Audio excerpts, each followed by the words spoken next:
السلام عليكم ورحمة الله وبركاته. الحمد لله نحمده ونستعينه ونستغفره ونعوذ بالله من شرور أنفسنا ومن سيئات أعمالنا. من يهد الله فلا مضل له ومن يضلل فلا هادي له، وأشهد أن لا إله إلا الله وحده لا شريك له، وأشهد أن محمدًا عبده ورسوله أرسله بالحق بشيرا ونذيرا وداعيا إلى الله بإذنه وسراجا منيرا. أما بعد، فأعوذ بالله من الشيطان الرجيم. بسم الله الرحمن الرحيم. يا أيها الذين آمنوا اتقوا الله حق تقاته ولا تموتن إلا وأنتم مسلمون. يا أيها الناس اتقوا ربكم الذي خلقكم من نفس واحدة وخلق منها زوجها وبث منهما رجالا كثيرا ونساء، واتقوا الله الذي تساءلون به والأرحام إن الله كان عليكم رقيبا. يا أيها الذين آمنوا اتقوا الله وقولوا قولا سديدا يصلح لكم أعمالكم ويغفر لكم ذنوبكم، ومن يطع الله ورسوله فقد فاز فوزا عظيما. وقال تبارك وتعالى أيضا: والمؤمنون والمؤمنات بعضهم أولياء بعض يأمرون بالمعروف وينهون عن المنكر ويطيعون الله ورسوله أولئك سيرحمهم الله. قال النبي صلى الله عليه وسلم: من رأى منكم منكرا فليغيره بيده، فإن لم يستطع فبلسانه، وإن لم يستطع فبقلبه، وذلك أضعف الإيمان. متفق علیہ. ذی وقار علماء کرام، معزز سامعین اور پردہ نشین خواتین اسلام، مجھے جس موضوع پر آپ کے سامنے اظہار خیال کرنا ہے وہ ہے موجودہ معاشرہ اور مسلم نوجوان. حاضرین گرامی، انسان فطری طور پر معاشرت پسند واقع ہوا.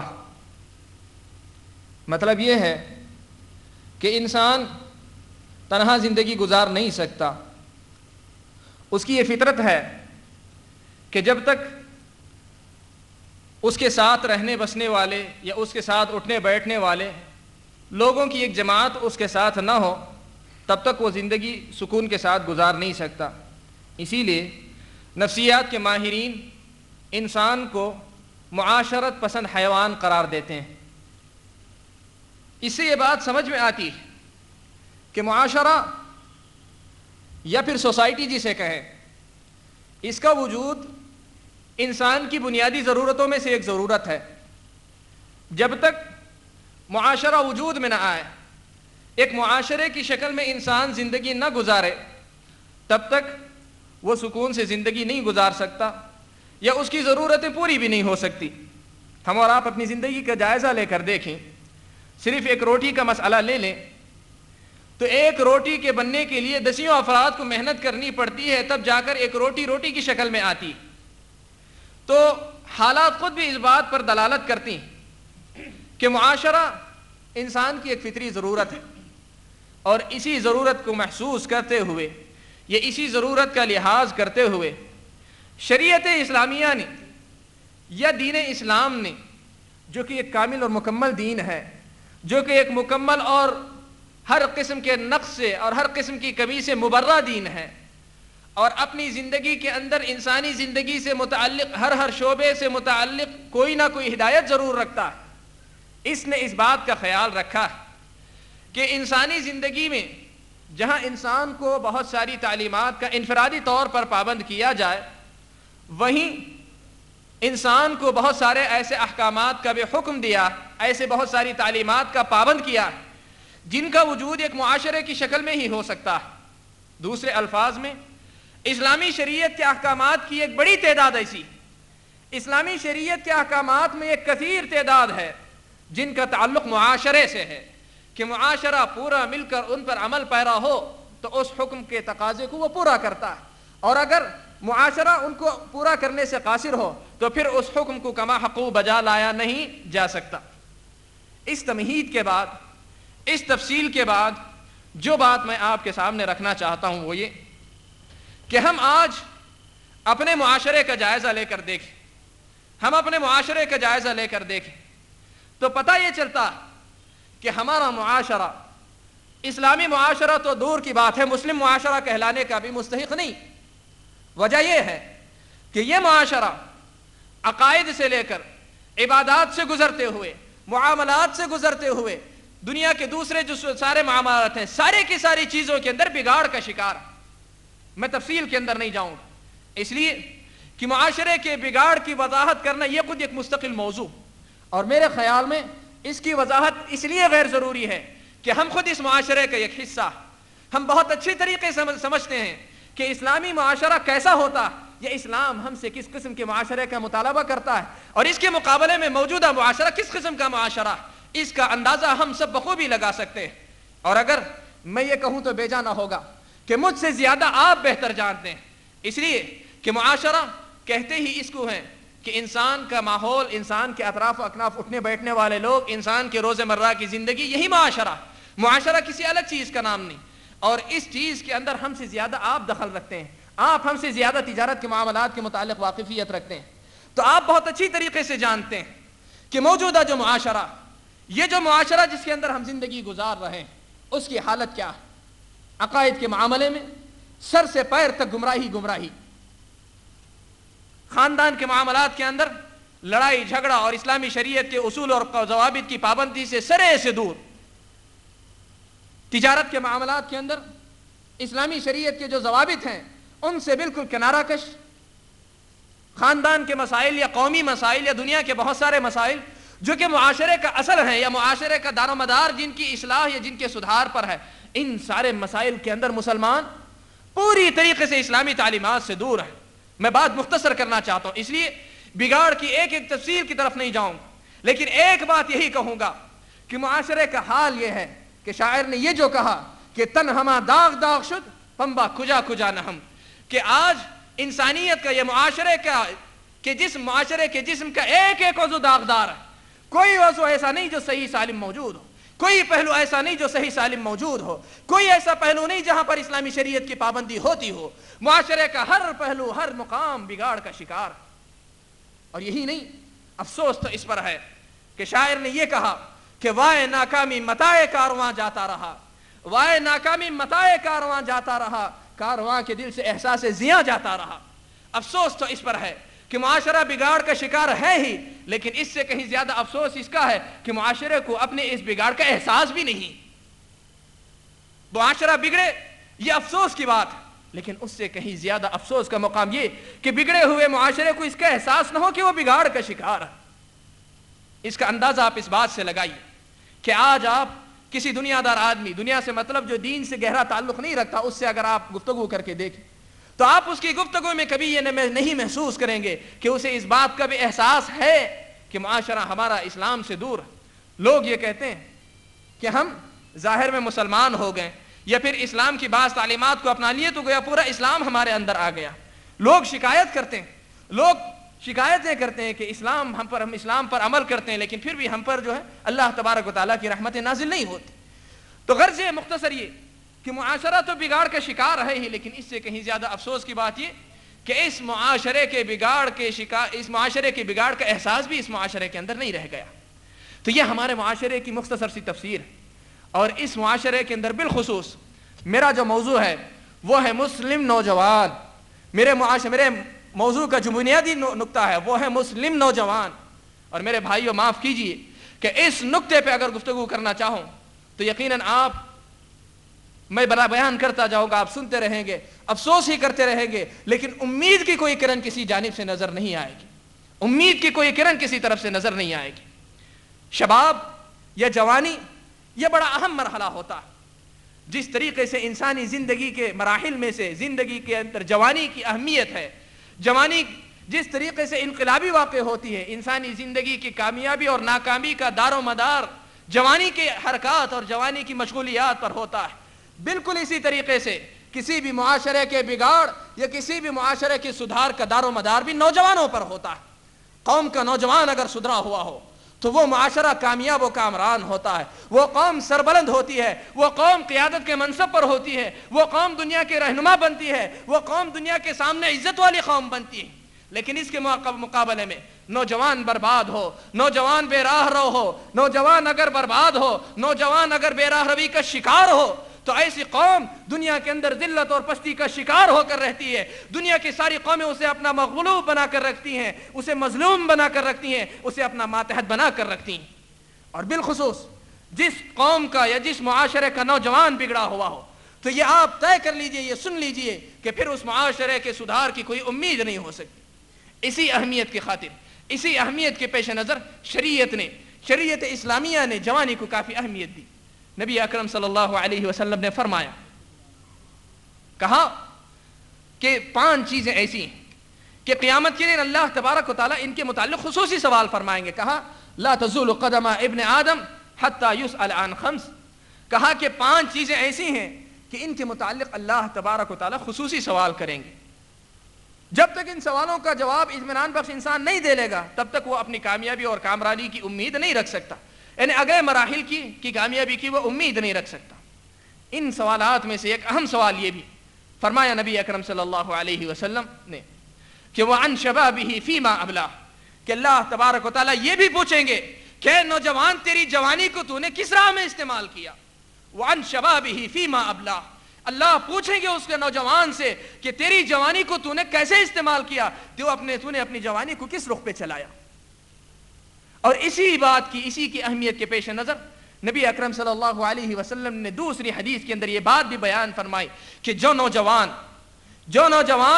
اللہ تبارک و تعالیٰ کی عبادت میں اپنی جوانی کو گزارتا ہے، اس کو اللہ تبارک و تعالیٰ قیامت کے دن اپنے عرش کے سائے تلے جگا دیں گے، جس دن کہ اللہ تبارک و تعالیٰ کے عرش کے سائے کے علاوہ کوئی اور سایہ نہیں ہوگا۔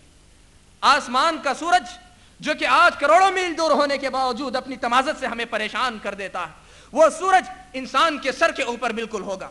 ایسی حالت میں انسان سائے کے لیے جہاں پریشان ہوگا، اور ویسے مقام پہ صرف ایک سایہ ہوگا، وہ رب ذوالجلال کے عرش کا سایہ ہوگا۔ فرمایا نبی اکرم صلی اللہ علیہ وسلم نے کہ اس عرش تلے جن خوش نصیبوں کو جگہ ملے گی، جن خوش نصیبوں کو پناہ ملے گی، ان میں سے خوش نصیب وہ ہوگا، وہ نوجوان ہوگا جس نے اپنی زندگی یا جس نے اپنی جوانی اللہ تبارک و تعالیٰ کی عبادت میں گزاری ہوگی۔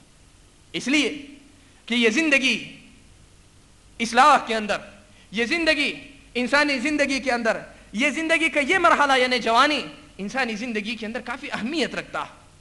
اور جو معاشرہ اپنے نوجوانوں کو سدھارنے کی طرف توجہ نہ دے، جو معاشرہ اپنے نوجوان کو سنبھالنے کی طرف توجہ نہ دے، قیامت تک وہ معاشرہ کبھی سربلند نہیں ہو سکتا۔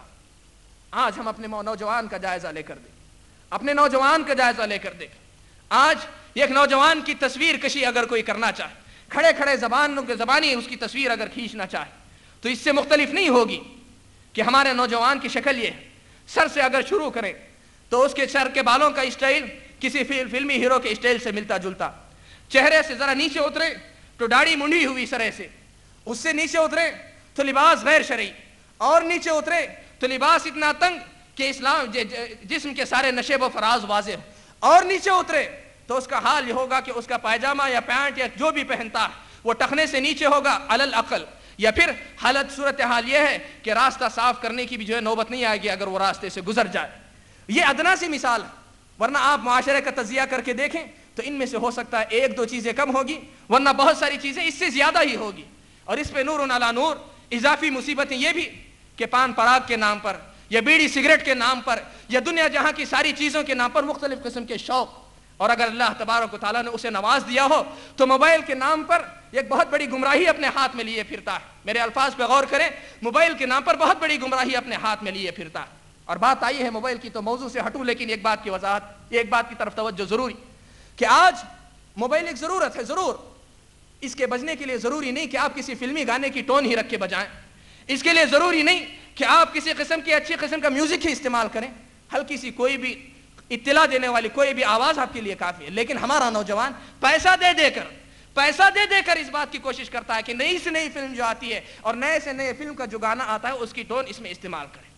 اور بدقسمتی یہ ہے کہ اگر ہم میں سے کسی مسلمان کو یہ کہہ دیا جائے کہ مسجد کے اندر بینڈ باجا بجا دو، کبھی نہیں تیار ہوگا، کہے گا گناہ عظیم ہے. لیکن یہ کتنے افسوس کی بات ہے کہ دیندار قسم کے طبقے کو بھی یہ دیکھنے میں آتا ہے کہ اپنے موبائل پہ گانوں کی میوزک رکھے ہوئے آتے ہیں، نماز پڑھتے ہیں اور نماز میں میوزک بجتی رہتی ہے اور لوگ دیکھتے رہتے ہیں. اور اگر کوئی ٹوک دے تو معاذ اللہ ایسے لگتا ہے بہت بڑا گناہ کر دیا. یہ آ کر نماز برباد کرے تو یہ جرم نہیں، کوئی ٹوک دے تو بہت بڑا جرم ہو گیا. میرے بھائیوں اس کی طرف توجہ دیں. یہ کتنی بڑی گمراہی ہے، یہ کتنی بڑی غلطی ہے کہ اللہ تبارک و تعالیٰ کے گھر کے اندر لا کر آپ میوزک بجا رہے ہیں. اس کی طرف توجہ دیں. تو میں اپنے موضوع کی طرف واپس آ رہا ہوں، بات ہٹ گئی تھی. تو یہ ہمارے نوجوان کی تصویر کہ اگر اللہ نے کچھ دے دیا ہو تو اس کے ساتھ موبائل کی مصیبت اور اس پہ اضافہ کرتے جائیں تو اس کے شوق کیا کیا، فلم بینی، یہ دنیا جہاں کی سیر و تفریح، سب چیزیں ہوں گی. یہ ساری برائیاں اپنے اندر ہوں گی، لیکن اس کے مقابلے میں نیکیوں کا پہلو دیکھیں.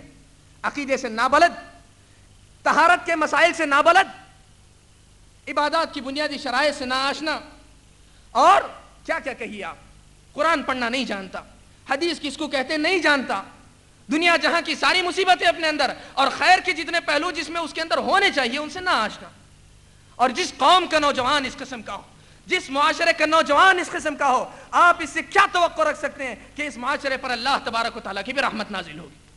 جس معاشرے کے اندر خیر کے سارے پہلو معدوم ہوں، شر کے سارے پہلو موجود ہوں، اس معاشرے سے آپ کیا توقع رکھتے ہیں؟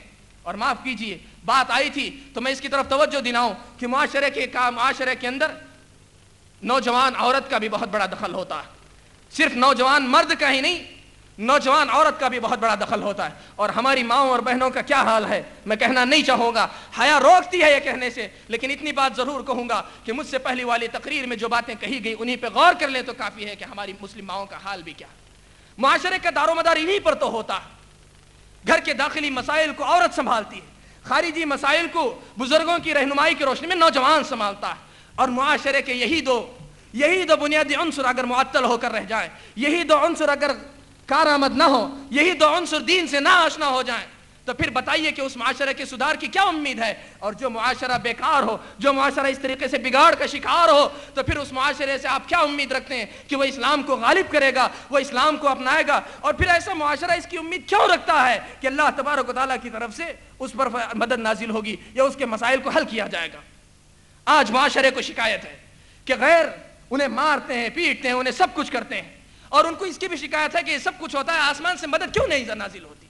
شاعر نے کہا فضائے بدر پیدا کر، فرشتے تیری نصرت کو اتر سکتے ہیں گردوں سے قطار اندر قطار اب بھی.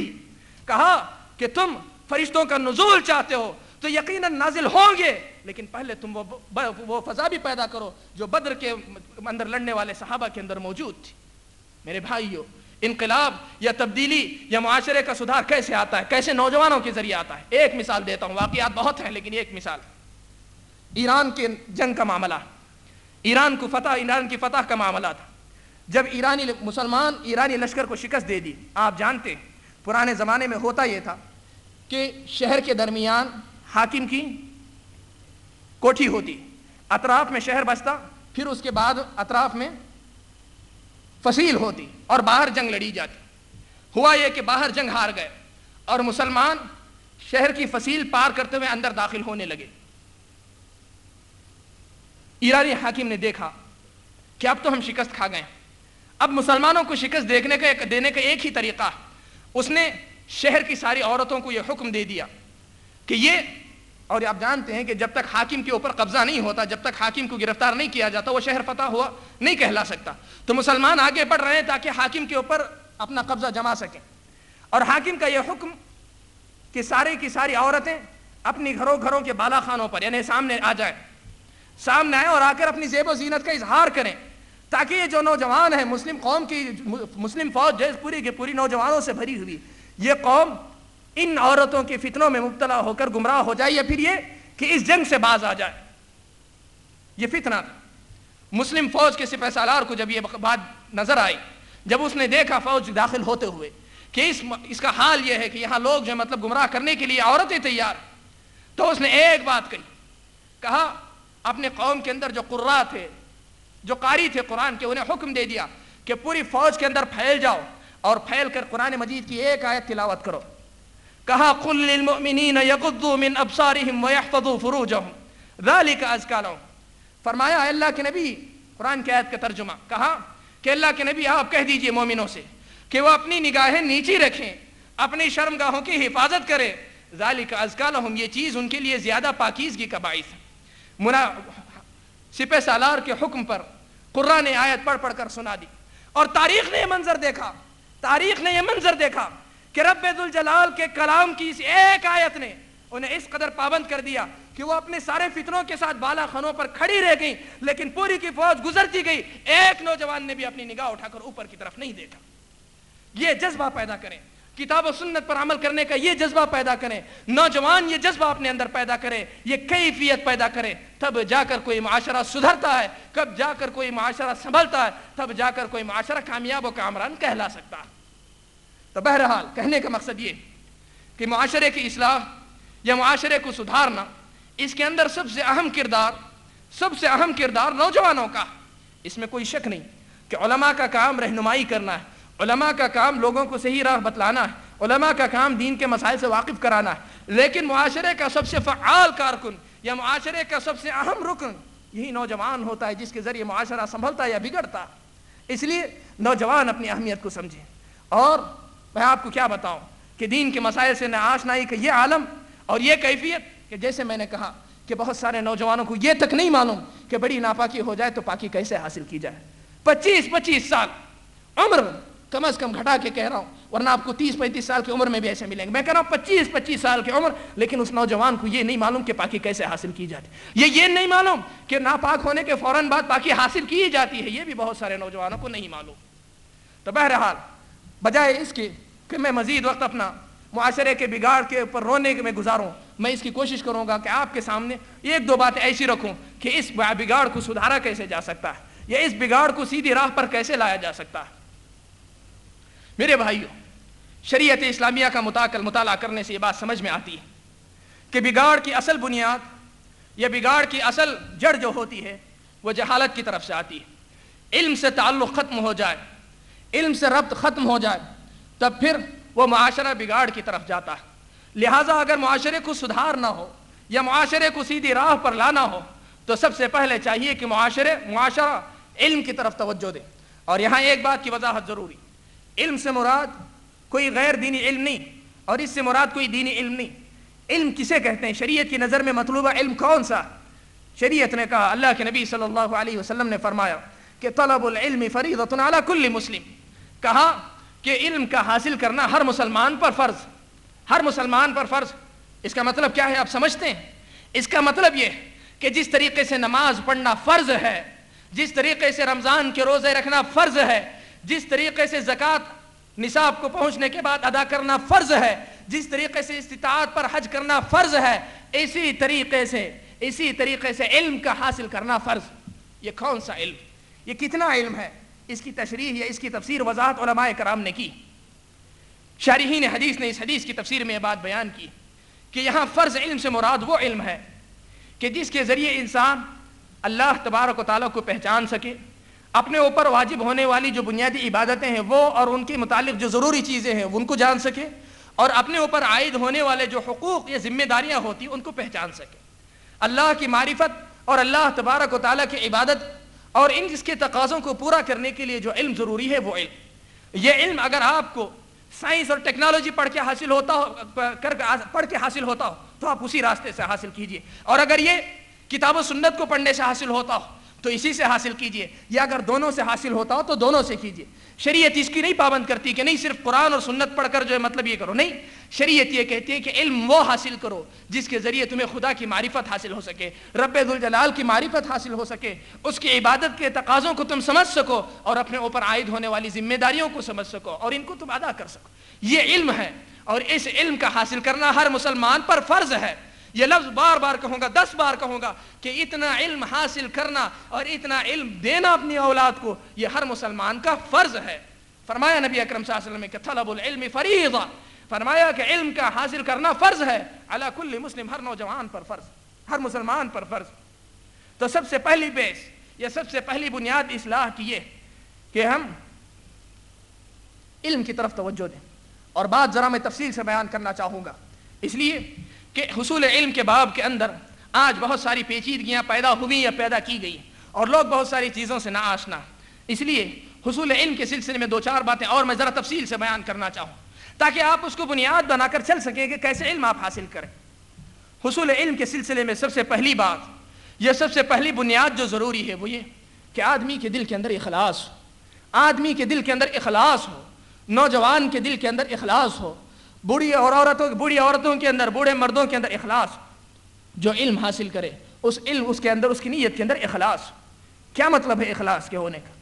اخلاص کا مطلب یہ کہ علم اسی مقصد کے لیے حاصل کرے جس مقصد کے لیے حاصل کرنے کا شریعت نے حکم دیا. شریعت نے کس لیے حکم دیا؟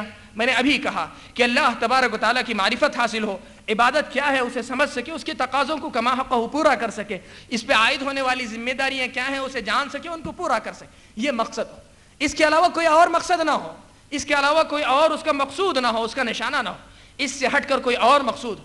مثلا نبی اکرم صلی اللہ علیہ وسلم نے ایک حدیث کے اندر بیان فرمایا کہ جو شخص علم اس لیے حاصل کرے کہ علماء کے ساتھ جھگڑا کرے, یا جو شخص علم اس لیے حاصل کرے کہ عوام کو جو ہے مطلب جاہل جو عوام ہوتی ہیں ان کے اوپر اپنے علم کا سکہ جما سکے, اپنے علم کی جو ہے مطلب زور جما سکے, تو نبی اکرم صلی اللہ علیہ وسلم نے کہا کہ ایسے شخص پر اللہ تبارک و تعالیٰ کی رحمت نہیں نازل ہو. تو علم کے حاصل کرنے کا مقصود وہ ہو. اخلاص کا مطلب یہ کہ علم کے حاصل کرنے کا مقصد وہ ہو جو کہ شریعت نے متعین کیا, اور اگر یہ مقصد نہیں ہوگا تو آپ کا یہ علم حاصل کرنا آپ کے لیے وبال بن سکتا ہے.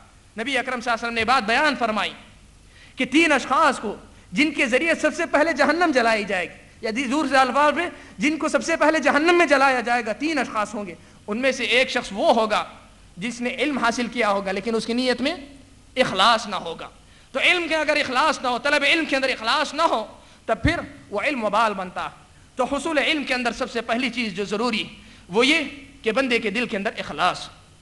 اور دوسری چیز جو ضروری ہے حصول علم کے اندر وہ یہ کہ حرص ہو آدمی کے اندر حرص ہو, آدمی کے اندر جستجو ہو, آدمی کے اندر ایک تڑپ ہو, ایک بے چینی ہو, ایک بے قراری ہو کہ علم مجھے حاصل ہو, میں علم حاصل کروں, میں جانوں, میں معلوم کروں کہ مجھ سے اللہ کیا چاہتا ہے, میں جانوں کہ اللہ تبارک و تعالیٰ مجھ سے کن چیزوں کا مطالبہ کرتا.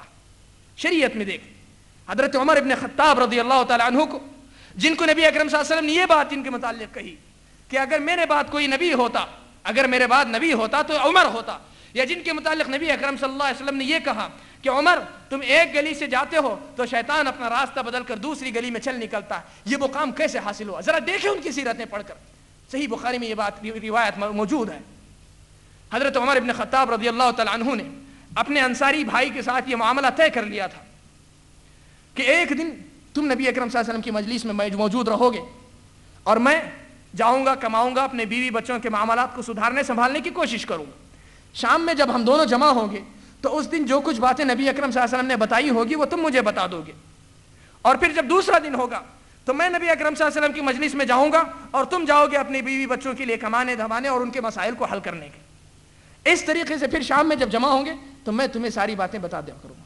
میرے بھائیو, ذرا سوچنے کا مقام ہے. عمر تھے, خلیفہ ثانی بننے والے ہیں, نبی اکرم صلی اللہ علیہ وسلم کی طرف سے دین کو اچھی طریقے سے سمجھنے والے, لیکن یہ حرص ہے, یہ تڑپ ہے, یہ بے قراری اور بے چینی ہے, حصول علم کی یہ جستجو ہے جس کے ذریعے وہ اتنے اونچے مقام پر پہنچے. یہ حرص ہونی چاہیے. یہ کتنی حرص ہے دیکھیے کہ اپنے تقاضوں کو بھی پورا کرنے, لیکن اس کے ساتھ ساتھ علم کے لیے اتنی تڑپ بھی ہے کہ باقاعدہ طور پہ منصوبے بناتے ہیں کہ کیسے میں علم کے حاصل کرنے کے لیے وقت نکالوں, کیسے میں اپنا وقت نکال کر اس پر لگاؤں. یہ حرص ہونی چاہیے. اور تیسری بات حصول علم کے سلسلے میں جو ضروری ہے وہ یہ کہ آدمی کے اندر آدمی محنتی ہو, آدمی حصول علم کے سلسلے میں محنت اور مشقت برداشت کرنے کی کوشش کرے. امام بخاری, جن کی لکھی ہوئی بخاری کو یا کتاب کو صحیح کو دنیا نے یہ فیصلہ سنایا, علماء اکرام نے بالاجماع یہ فیصلہ کیا کہ اصح الکتب بعد کتاب اللہ, کہ اللہ تبارک آسمان سے نازل شدہ کتاب کے بعد, آسمان سے نازل شدہ کتابوں کے بعد دنیا کی سب سے صحیح کوئی کتاب ہے تو وہ یہ بخاری. کیا ایسے ہی وجود میں آ گئی تھی؟ کوئی کرامت تھی؟ کوئی معجزہ تھا؟ نہیں, یہ علم کے سلسلے میں مشقت برداشت کرنے کے بعد یہ چیز وجود میں آئی. کیسی مشقتیں برداشت کی. بخاری کی سیرت پڑھ کر دیکھیں, امام بخاری کی سیرت الٹ کر دیکھیں, اوراق پلٹ کر دیکھیں, پتہ چلے گا. وقت وہ بھی آتا ہے کہ بسا اوقات درختوں کے پتے کھانے پڑتے ہیں بھوک کے مارے, اور سیرت نگاروں نے یہاں تک لکھا ہے امام بخاری کی سیرت کے اندر کہ بسا اوقات مسلسل روکھی روٹی کھانے کی وجہ سے سالن نہیں ہوتا تھا ساتھ میں, تو بہت سے بسا اوقات صرف روکھی روٹی کھانے کی وجہ سے پیشاب کے ساتھ خون آنے لگتا تھا۔ سیرت نگاروں نے یہاں تک لکھا کہ دجلہ کے کنارے بیٹھ کر امام بخاری رحمہ اللہ اپنی سوکھی ہوئی روٹی کو نکالتے اور دجلہ کے پانی میں بھگوتے تھے تاکہ روٹی کم از کم اس قابل ہو جائے کہ اسے چبا کر نگل سکے۔ یہ محنت ہے، یہ جستجو۔ اور اتنے ہی نہیں، امام بخاری کے ایک شاگرد کہتے ہیں کہ امام بخاری کا یہ معاملہ تھا، میں ایک مرتبہ ان کے ساتھ سویا رات میں، تو میں نے دیکھا کہ ایک رات کے اندر 17 مرتبہ وہ بیدار ہوئے اور بیدار ہو کر اٹھے اور اٹھ کر انہوں نے کتاب الٹ پلٹ کر دیکھی۔ علم کے سلسلے میں یہ محنت، علم کے سلسلے میں یہ کوشش، علم کے سلسلے میں یہ محنت اور مشقت برداشت کر 17 مرتبہ ایک رات کے اندر کوئی سوچ سکتا ہے؟ سوئے کیا ہوں گے؟ ایک رات کے اندر کوئی آدمی 17 مرتبہ بیدار ہو، 2 مرتبہ بیدار ہو تو شکایت یہ کرتے ہیں کہ ہم رات بھر نیند نہیں آئی، 17 مرتبہ ایک رات کا معاملہ، اور پتہ نہیں دوسری راتوں کا کیا معاملہ تھا، اللہ بہتر جانتا۔ تو کہنے کا مطلب یہ کہ علم کے حاصل کرنے کے لیے آدمی محنت کرے، مشقت برداشت کرے۔ اور معاف کیجئے، میں ایک بات یہ بھی کہہ دوں، میں اگر آپ کے سامنے کہہ رہا ہوں تو یہ مت سمجھیے کہ میں پوری طریقے سے اس میں جو سب سے پہلے عمل کر رہا ہوں، اللہ مجھے سب سے پہلے توفیق عطا فرمائے۔ یہ حقیقت یہ ہے کہ ہم میں سے کوئی بھی ایسا نہیں جو ان شرائط پہ پورا اترتا ہو، لیکن اس کا مطلب یہ بھی نہیں کہ ہم عمل نہ کرتے ہوں تو آپ کو بھی نہ بتائیں، نہیں، سب کوشش کریں اللہ مجھے توفیق عطا فرمائے، آپ کو بھی توفیق عطا فرمائے، آمین۔ تو حصول علم کے سلسلے میں یہ بھی ضروری کہ آدمی محنت اور مشقت کرنے والا ہو، مشقتوں کو برداشت کرے، تکلیفوں کو برداشت کرے، سفر کر کے جائے دور دور تک۔ اور اس کے بعد جو شرط سب سے اہم ہے، میرے الفاظ غور سے سنیں، حصول علم کے سلسلے میں جو سب سے اہم شرط ہے وہ یہ کہ مناسب استاذ کا انتخاب ہو، مناسب استاذ کا انتخاب ہو۔ جو علم بغیر استاذ کے حاصل کیا جاتا ہے وہ علم گمراہی کی طرف اکثر و بیشتر لے جاتا ہے۔ کیسے؟ یعنی بغیر استاذ کے کوئی آدمی علم کیسے حاصل کرتا ہے؟ مثلا کوئی کتاب اٹھایا، خود ہی پڑھ لیا اور خود ہی سمجھ لیا اور کہا کہ میں علامہ بن گیا، یا پھر یہ کہ انٹرنیٹ پر گیا یا فلاں کسی کی کتاب ویب سائٹ پہ گیا، وہاں دیکھا کچھ ملا، اسے پڑھ لیا اور سمجھ لیا، تو یہ جو مطلب طریقہ نہیں۔ اس لیے کہ استاذ اگر ہوتا ہے تو اس کو پتہ ہوتا ہے، قرآن مجید کے اندر بہت ساری آیتوں کو متشابہ کہا گیا ہے، متشابہ آیتوں کو محکم آیتوں کے ساتھ جب تک جوڑا نہیں جاتا تب تک صحیح مفہوم متعین نہیں کیا جا سکتا۔ اور اگر ایک عام آدمی اگر پڑھے گا تو اسے پتہ نہیں چل سکے گا کہ اس کا مفہوم کیا ہے، اس کا مقصود کیا ہے۔ ایک مثال آپ کے سامنے دیتا ہوں، ایک مثال آپ کے سامنے دیکھتا ہوں عملی زندگی سے، کہ کیسے بغیر استاذ کے پڑھے تو آدمی گمراہ ہوتا یا ہو سکتا ہے، ضروری نہیں کہ گمراہ ہو، لیکن کیسے ہو سکتا ہے۔ اس کی ایک مثال، ایک صاحب سے ملاقات ہوئی، انہوں نے کہا کہ اگر مسلمان بنانا ہو تو کیا کریں گے؟ تو انہوں نے کہا کہ میرے پاس طریقہ ہے، میں کیا کرتا ہوں، یہ کہیں اور کا واقعہ نہیں، میں آپ کو بتاؤں کہ اورنگ آباد کے اندر میں نے یہ واقعہ سنا باقاعدہ، اور باقاعدہ لوگوں نے یہ چیز دیکھی کہ ایک صاحب کہیں آ کر سنا کہ آج میرے ہاتھ پر 4 افراد نے اسلام قبول کیا۔ دوسرے دن آئے، بولے کہ جو اب 8 ہو چکے ہیں۔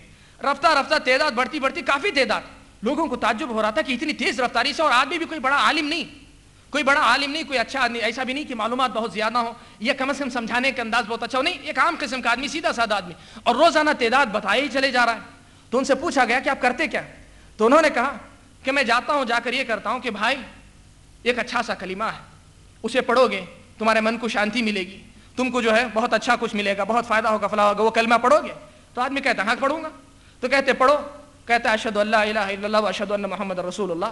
وہ جیسے ہی پڑھتا ہے کہتے ہیں ٹھیک ہے چلیے، اور انہوں نے شمار کر لیا کہ وہ مسلمان ہو گیا۔ یعنی صرف زبان سے لا الہ الا اللہ محمد رسول اللہ کہہ دے تو سمجھ گئے کہ مسلمان ہو گئے۔ اب ان سے کہا گیا کہ بھائی ایسا نہیں ہے، شریعت یہ کہتی ہے کہ آدمی معنی کو سمجھے، اس معنی کو اعتقاد رکھے، دل سے قبول کرے، پھر زبان سے اقرار کرے اور عملی زندگی میں اس کے تقاضوں کو پورا کرے، تب جا کر کوئی آدمی مسلمان ہوتا ہے۔ بغیر معنی سمجھے صرف جملے دہرا دینے سے مسلمان نہیں ہوتا۔ کہا کہ نہیں، آپ کو نہیں پتا، آپ لوگ خامخواہ کی باتیں کرتے ہیں، حدیث میں یہ بات لکھی ہوئی ہے۔ پوچھا کہاں ہے؟ کہا رسول اکرم صلی اللہ علیہ وسلم نے کہا من قال لا الہ الا اللہ دخل الجنہ۔ فرمایا رسول اکرم صلی اللہ علیہ وسلم نے جو لا الہ الا اللہ کہے گا وہ جنت میں داخل ہو جائے گا۔ کیا یہی مطلب تھا رسول اکرم صلی اللہ علیہ وسلم کے اس جملے کا؟ احادیث کی تفصیل آپ اٹھا کر دیکھیں، دوسری حدیث کے اندر نبی اکرم صلی اللہ علیہ وسلم نے یہ بات، یہ قید، اس قید کی اضافت کی کہ اس کا علم ہو، اس کو جانتا ہو، اس کے معنی کو سمجھتے ہوئے اس بات کا اقرار کرے۔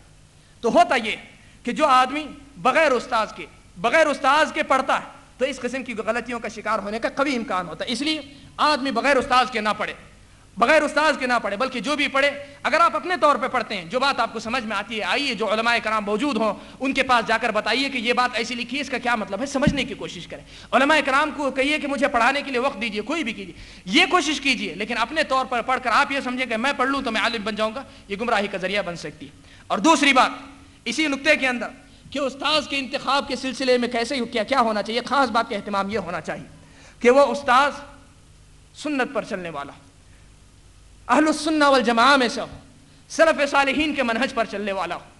ایسے استاذ کا انتخاب ہونا چاہیے. امام ابن سیرین رحمہ اللہ نے یہ بات کہی کہ ان هذا العلم دین فانظروا عمن تاخذون دینکم. کہا کہ یہ علم دین ہے، یہ علم دین ہے، لہذا تم دیکھو کہ اپنے دین کو کس سے لے رہے. یہ دنیا کا علم نہیں کہ کوئی بھی پڑھا دیا، یہ سائنس یا کیمسٹری کا مسئلہ نہیں کہ کوئی بھی بتا دیا تو ختم ہو گیا، نہیں، یہ دین کا مسئلہ.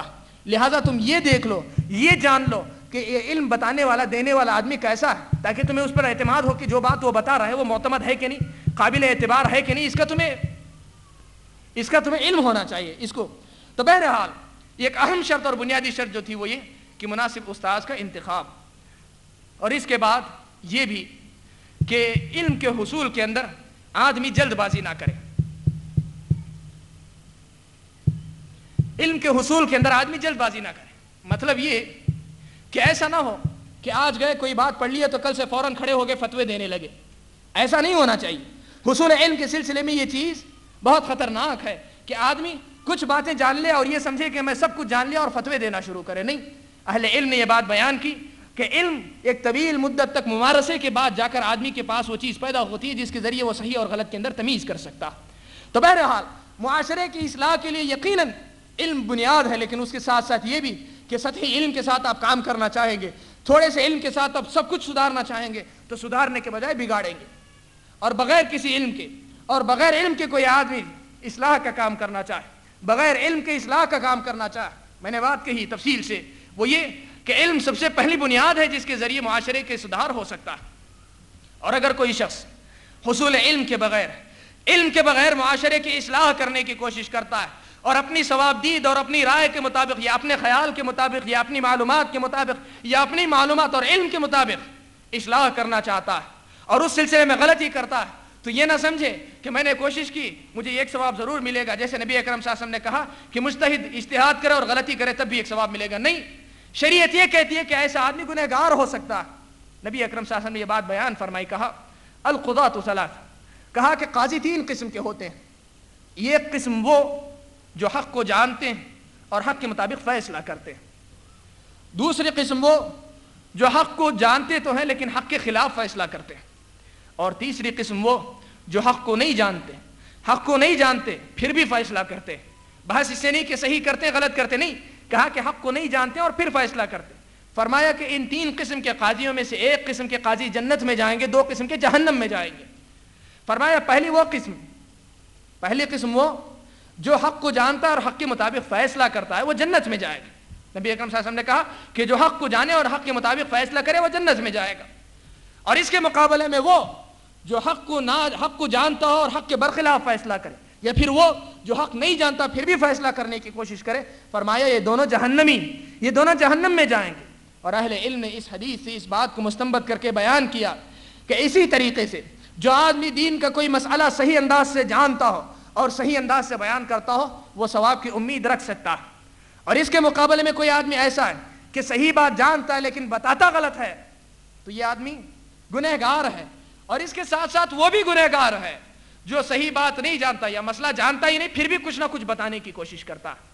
تو یہ دوسری بات نبی اکرم صلی اللہ علیہ وسلم نے کہی کہ ایسا آدمی جہنم میں جا سکتا ہے. تو بہرحال کہنے کا مطلب یہ کہ معاشرے کی اصلاح کے لیے سب سے پہلی بنیاد یہ کہ علم حاصل کیا جائے، معلومات حاصل کی جائے، دین کو جانا جائے، سمجھا جائے. اور اس کے بعد دوسری بات جو ضروری ہے کہ شریعت کے اصولوں کی پابندی کی جائے. شریعت نے اصلاح کا جو طریقہ متعین کیا گیا ویسے کیا جائے. آج ہمارا مسئلہ یہ کہ ایک تو اصلاح معاشرہ کی طرف توجہ نہیں دی جاتی، اور اگر توجہ دی جاتی ہے تو اس کے لیے جو طریقہ اپنایا جاتا ہے، اس کے لیے جو انداز اپنائے جاتے ہیں وہ نہیں ہوتے جو شریعت نے بتائے. شریعت نے طریقہ بیان کیا. نبی اکرم صلی اللہ علیہ وسلم نے یہ بات بیان فرمائی جو حدیث میں نے آپ کے سامنے پڑھی. اس میں فرمایا کہ من رأى منكم منكرا فليغيره بيده فإن لم يستطع فبلسانه وإن لم يستطع فبقلبه وذلك أضعف الإيمان. اس حدیث کو اہل علم نے امر بالمعروف یا نہی عن المنکر یا دوسرے الفاظ میں ہم اصلاح معاشرہ کے باب میں سب سے اہم بنیاد قرار دی. اس کے اندر نبی اکرم صلی اللہ علیہ وسلم نے معاشرے کے سدھار کے اصول نبی اکرم صلی اللہ علیہ وسلم نے بیان کر دیے. کیا بات بتائی نبی اکرم صلی اللہ علیہ وسلم نے؟ کہا من رأى منکم منکرا فلیغیرہ بیدہ کہا کہ تم میں سے جو کسی منکر کو دیکھے، شریعت کی نظر میں ناپسندیدہ بات کو دیکھے، فَلْيُغَيِّرْهُ بِيَدِهِ، تو اس کو چاہیے کہ وہ اپنے ہاتھ سے یا دوسرے الفاظ میں اپنی قوت کو استعمال کر کے اسے دور کرنے کی کوشش کرے، اسے بدلنے کی کوشش کرے، برائی کو ختم کر کے اس کی جگہ بھلائی کو لانے کی کوشش کرے۔ فَإِن لَمْ يَسْتَطِعْ، اور اگر اس کی طاقت نہیں رکھتا ہو، ہاتھ کے استعمال کرنے کی استطاعت نہیں، قوت نہیں ہے اس کے پاس، اختیار نہیں، تو فرمایا فَبِلِسَانِهِ، تو کم از کم اپنی زبان سے اس کا انکار کرے، کم از کم اسے اپنی زبان سے بدلنے کی کوشش کرے۔ مطلب یہ کہ زبان سے کم از کم اسے بدلنے کی کوشش کرے، سدھارنے کی کوشش کرے۔ اور تیسری بات فرمائے کہ فَإِن لَمْ يَسْتَطِعْ، اور اگر زبان سے بدلنے کی بھی خواہش نہیں رکھتا، استطاعت نہیں رکھتا، تو کہا فَبِقَلْبِهِ، اپنے دل سے کم از کم اس کا انکار کرے، کم از کم اپنے دل سے اس برائی کا انکار کرے۔ اور پھر فرمایا نبی اکرم صلی اللہ علیہ وسلم نے کہ یہ 3 درجے، پہلا درجہ ہاتھ کا، دوسرا زبان کا، اور تیسرا دل کا۔ فرمایا کہ یہ تیسرا درجہ بھی اگر کسی کے دل کے اندر نہ ہو، فرمایا کہ وَذَلِكَ أَضْعَفُ الْإِيمَانِ، یہ تیسرا درجہ ایمان کا سب سے کمتر درجہ۔ اور دوسری حدیث کے اندر فرمایا وَلَيْسَ وَرَاءَ ذَلِكَ حَبَّةُ خَرْدَلٍ مِّنْ ایمان، کہا کہ اگر تیسرا درجہ بھی کسی دل کے اندر نہ پایا جائے تو پھر اس دل کے اندر ایمان رائی کے دانے کے برابر بھی موجود نہیں۔ اب ذرا تفصیل کے ساتھ ان 3 نکات کو دیکھیں، ان 3 نکات کو ذرا تفصیل کے ساتھ دیکھیں۔ پہلا نقطہ میں نے بیان کیا، ہاتھ کا استعمال۔ ہاتھ کے استعمال کا مطلب کیا ہے؟ بات لمبی نہ ہو جائے اس لیے مختصر کرتے ہوئے، ہاتھ کے استعمال کا مطلب تفصیل میں جانے کے بجائے یہ کہ اگر آپ باپ ہیں تو اپنے بیٹے کو سنبھالنے کی کوشش کریں، بڑے بھائی ہیں تو اپنے چھوٹے بھائیوں کو اور بہنوں کو اور اپنے سارے لوگوں کو سدھارنے کی کوشش کریں، ان کے اندر غلطی نظر آتی ہے تو اسے سدھاریں اور سنبھالنے کی کوشش کریں۔ اور اگر آپ ایسے ہیں کہ آپ کا اختیار نہیں، یا اس کے مقابلے میں آپ محلے کی کوئی ذمہ دار آدمی، محلے میں آپ کا کچھ اثر ہے، تو آپ اپنے اس اثر کو استعمال کریں۔ معاشرے کے اندر جو بگاڑ ہے، فرض کیجئے کوئی شراب کی دکان لا کر لگا رہا ہے معاشرے کے اندر، آپ کے محلے کے اندر، آپ کے پاس اتنی استطاعت ہے، آپ کے پاس اتنا ہولڈ ہے، یا آپ کے پاس اتنی طاقت ہے کہ آپ اسے روک سکتے ہیں، تو آپ ضرور اسے روکیں، آپ اسے روکیں۔ اور اگر طاقت رکھنے کے باوجود اگر آپ اسے نہیں روکتے، آپ اپنے بچوں کو نہیں روکتے، آپ بڑے بھائی ہو کر چھوٹے بھائی کو سدھارنے یا اپنی بہنوں کو سنبھالنے کی کوشش نہیں کرتے، یا محلے کے اندر با اثر آدمی ہو کر اسے سنبھالنے کی کوشش نہیں کرتے، تو پھر آپ گنہگار ہیں۔ شریعت یہ کہتی ہے کہ آپ گنہگار۔ تو سب سے پہلا طریقہ یہ کہ قوت کا استعمال، یا ہاتھ کا استعمال کریں، یا اختیار کا استعمال کریں، منصب کا استعمال کریں، عہدے کا استعمال کریں، اقتدار کا استعمال کریں۔ اور فرمایا کہ اگر اس کی استطاعت نہیں، مثلا یہ کہ آپ گھر کے چھوٹے ہیں، کرنے والا بڑا، آپ کے پاس قوت استعمال کرنے کا اختیار نہیں، برائی کرنے والا بڑا، آپ چھوٹے ہیں، یا پھر یہ کہ معاشرے کے اندر ہو رہی ہے لیکن آپ کے پاس معاشرے میں آپ اتنے اونچے نہیں کہ آپ اس کو روک سکیں، تو فرمایا فبلسانی، اپنی زبان کو استعمال کرو، زبان سے روکنے کی کوشش کرو، زبان سے روکنے کی کوشش کرو۔ زبان سے کیسے روکا جائے؟ یہ کہو کہ یہ برائی ہے، اسے چھوڑ دو، کوئی لمبی چوڑی تقریر کی ضرورت نہیں۔ کوئی آدمی شراب کی دکان لگا رہا ہے محلے کے اندر، تو آپ طاقت نہیں استعمال کر سکتے، کم از کم جا کے نصیحت کرو، بھائی شریعت کی نظر میں یہ حرام ہے، اور اگر غیر مسلم ہو تو اسے سمجھائیں کہ یہ خدا نے اسے حرام قرار دیا، اور ساتھ ساتھ یہ کہ اس کے نقصان سے لوگوں کا نقصان ہوتا ہے، اس کے استعمال سے سمجھائیں اور سمجھائیں۔ زبان استعمال کریں، زبان اگر اللہ نے دی ہے تو اسے استعمال کریں۔ اور فرمایا فَإِن لَمْ يَسْتَطِعْ، اور اگر کوئی ایسا مجبور اور لاچار ہے، ایسا مجبور اور لاچار ہے کہ زبان بھی استعمال نہیں کر سکتا، مثلا ایک حقیر سا آدمی، کمزور سا آدمی، معاشرے میں کوئی مقام نہیں، شراب کی دکان کھولنے والا بہت قسم کا زوردار قسم کا آدمی، اگر روکے گا تو ہو سکتا ہے اسی کو مار کے ختم کر دے، ایسا کوئی معاملہ ہو کہ زبان استعمال کرنے پر بھی طاقت نہ ہو، کہا کہ دل سے اس کا انکار کرے۔ دل سے کیسے انکار کرے؟ اہل علم نے اس کا مطلب یہ بیان کیا کہ ایسے آدمی سے تعلق نہ رکھے، ایسے آدمی سے اس تعلق نہ رکھے تاکہ اسے احساس ہو، اسے پتہ چلے کہ یہ آدمی مجھ سے تعلق اس لیے نہیں رکھتا کہ میرے اندر برائی، اسے احساس ہو۔ آپ اگر آپ کا دوست ہے، مثلا دوستوں کی مجلس ہے، دوست آپس میں کوئی غلط کام کر رہے ہیں، آپ وہاں بیٹھے رہیں گے تو ان کی ہمت افزائی، لیکن جب وہ غلط کام کرنے لگے آپ مجلس سے اٹھ کر جائیں، دوستوں کو احساس ہوگا، دوستوں کو پتہ چلے گا کہ ہم غلط کر رہے ہیں اسی لیے اٹھ کر جا رہا ہے، اور آپ کی دوستی انہیں عزیز ہوگی، تو اس صورت میں وہ اس برائی سے باز آنے کی کوشش کرے۔ یہ تیسرا درجہ۔ اور نبی اکرم صلی اللہ علیہ وسلم نے یہ بات بیان فرمائی کہ اگر یہ بھی کسی کے اندر نہ ہو، یہ چیز بھی اگر کسی کے اندر نہ ہو، تو فرمایا وَلَيْسَ وَرَاءَ ذَلِكَ حَبَّةُ خَرْدَلٍ مِّنْ ایمان، کہ اگر کسی کے اندر یہ درجہ بھی نہ پایا جائے، کسی کے دل میں برائی کے خلاف اتنی بھی بغاوت نہ ہو، برائی کے خلاف اتنا بھی انکار نہ ہو، تو فرمایا ایسے شخص کے دل کے اندر رائی کے دانے کے برابر بھی ایمان باقی نہیں رہ جاتا۔ تو یہ کچھ اصول ہیں معاشرے کے اصلاح اور سدھار کے لیے تو سب سے اہم بنیاد جو میں نے آج آپ کے سامنے دینے کی کوشش کی وہ یہ کہ علم حاصل کرنے کی کوشش کرے، علم صحیح حاصل کرنے کی کوشش کرے، جاننے کی کوشش کرے اور اس کو اصولوں کی روشنی میں حاصل کرنے کی کوشش کرے، اور اس کے ساتھ ساتھ برائی سے روکنے یا برائی کو ختم کرنے کے جو اصول ہیں انہیں جاننے اور پہچاننے کی کوشش کرے۔ اس کے ذریعے آپ اپنے معاشرے کو سدھاریں، اس کے ذریعے اپنے معاشرے کو سنبھالیں، اس کے ذریعے اپنے معاشرے کو بنانے کی کوشش کریں، تب جا کر کوئی معاشرہ سدھرتا ہے، تب جا کر کوئی معاشرہ بنتا ہے، تب جا کر کوئی معاشرہ اسلامی معاشرہ بنتا ہے یا مسلم معاشرہ بنتا ہے۔ اور اگر یہ نہیں ہوگا، صرف ہم اپنی دنیا میں مست ہوں گے، اپنے کاروبار میں مگن ہوں گے اور اپنی دیگر مشغولیات میں مگن ہوں گے اور کسی قسم کی دلچسپی کا اظہار نہیں کریں گے، تو چونکہ یہ معاشرے کا ایک جز ہم بھی ہیں، ہم اپنی جگہ پہ درست بھی ہوں گے، اگر اللہ تبارک و تعالیٰ کی طرف سے کوئی عذاب آئے گا تو جہاں پورا معاشرے کے اچھے برے لوگ مٹیں گے ان کے ساتھ ہم بھی اس کا شکار ہو سکتے ہیں۔ اللہ تبارک و تعالیٰ سے دعا ہے کہ اللہ تبارک و تعالیٰ مجھے اور آپ کو دینی احکام کی صحیح انداز میں سمجھنے کی توفیق عطا فرمائے، اس معاشرے کو صحیح انداز میں سدھارنے کی توفیق عطا فرمائے، اس معاشرے کو سنبھالنے کی توفیق عطا فرمائے، علم کی بنیادوں کو اس معاشرے کے اندر مضبوط کرنے کی توفیق عطا فرمائے، اور اللہ تبارک و تعالیٰ مجھے اور آپ کو کہنے اور سننے سے زیادہ عمل کی توفیق عطا فرمائے، آمین۔ وآخر دعوانا ان الحمدللہ رب العالمین، والسلام علیکم۔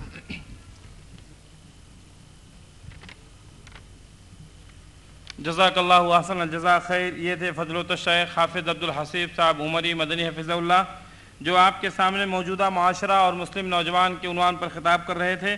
اللہ رب العالمین جو کچھ ہم نے سنا ہے ہم سب کو اس پر عمل کرنے کی توفیق عنایت فرمائے۔ قبل اس کے کہ آپ لوگ یہاں سے اٹھیں اور وضو کریں، کچھ اعلانات ہیں۔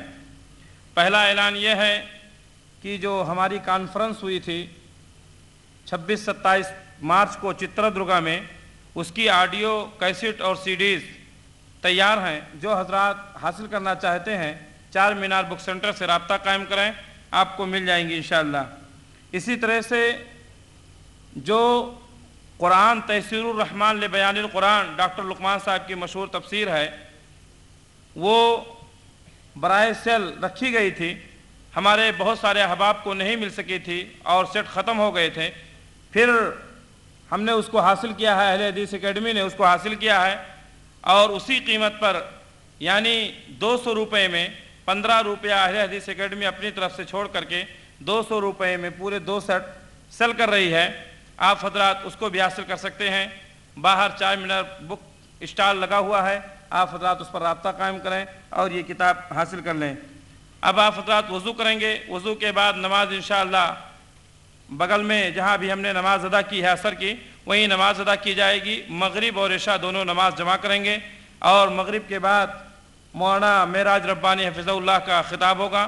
آپ حضرات وقت ضائع مت کریں، وضو کے بعد نماز پڑھیں، نماز پڑھنے کے بعد فوراً حال میں پہنچنے کی کوشش کریں۔ انہی چند کلمات کے ساتھ اس مجلس کی اختتام کا اعلان کیا جاتا ہے۔ اس کے حال کے بغل میں داہنی طرف میدان ہے، وہیں